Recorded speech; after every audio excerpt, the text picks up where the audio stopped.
I'd like to think that the world of work is becoming more about people and not just the activities. And I think it's starting to be more of a people-focused place. It's not just about the place. And I think to maintain that, I go back to data. What is the benefits of that well-being policies?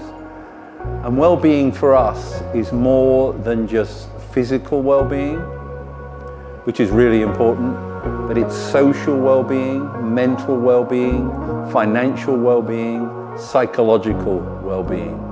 And I think you can't just cover one of those, you've got to cover all of those.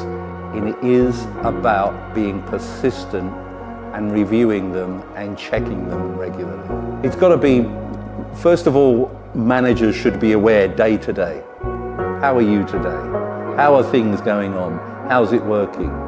But it's got to be more than just a yearly review. It's got to be at least quarterly check-ins, and even getting people self-reporting their own well-being. And to make that work, it's something that's called psychological safety. And that is the start of good well-being. I think this is just what we're trying to do, is understand what is it that motivates people. What motivates you and me, and what motivates everyone. And from that, to understand what that is, you have to go back to people's basic human needs. It's what adults need, it's what children need, it's what grandparents need.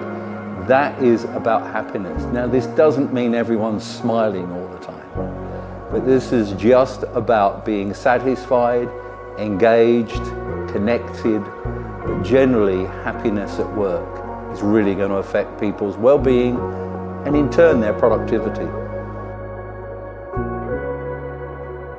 Well, there is some legislation coming in Europe which will make that happen.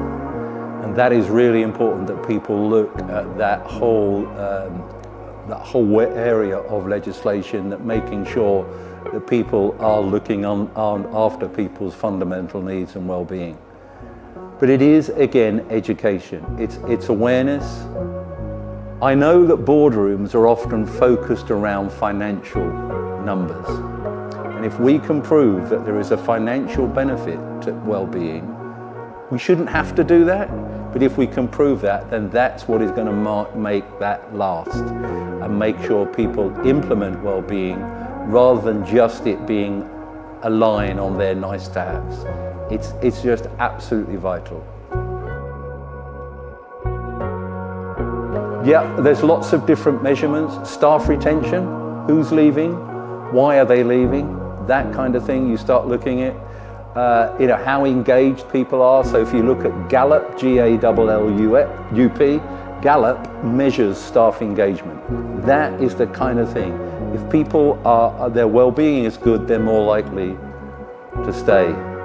And one of my favorite quotes, Millerknoll was a combination of Herman Miller and Knoll. The founder of Herman Miller over 50 years ago said this, that in the long run, businesses and business leaders should be judged not on their products or their profits, but on their impact on humanity.